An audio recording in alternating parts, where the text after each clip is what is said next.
Criminal charges for alleged human trafficking.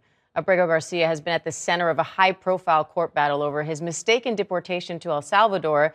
These charges are related to a 2022 traffic stop in Tennessee, where the Department of Homeland Security said Abrego Garcia was pulled over with a vehicle full of passengers who all gave his home address as their own.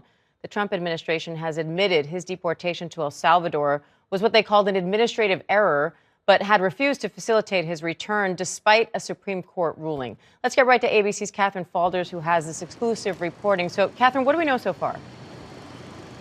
So, Diane, what we know is that Kilmar Abrego Garcia is back on his way from El Salvador to the United States. He's flying here and should land late this afternoon in the United States. Now, we're told by sources that he's on his way back because he is facing criminal charges. He's been indicted by a federal grand jury, an indictment that remains under seal on charges related to human trafficking. So once in the United States, he will face federal criminal charges for allegedly transporting undocumented migrants within the United States. And as you mentioned, that stems from what we've reported on previously, that 2022 Tennessee Highway Patrol traffic stop where Abrego Garcia was pulled over for speeding. He was in that car with 8 other people who he was transporting. He was originally let go with a warning by the sheriffs, but those sheriffs were speculating off camera that that could be related to potentially transporting undocumented migrants. Now, it's important to note here that this investigation, these federal charges, did not really get put into motion until April. That was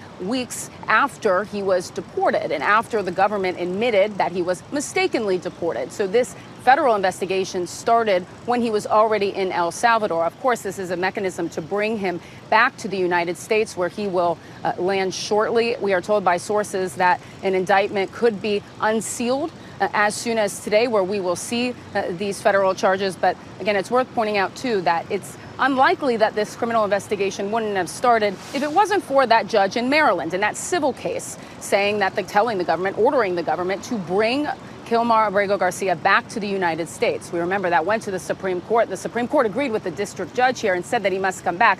But again, it's important to point out this is separate litigation. That's the civil case. He is now facing criminal charges here in the United States. So, Catherine, what's next here?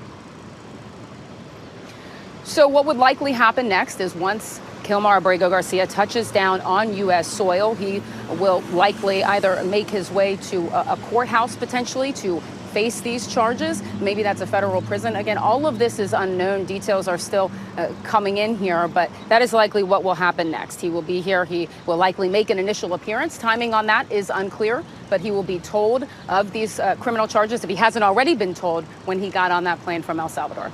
All right, Catherine Falders, thanks for that. Again, Kilmar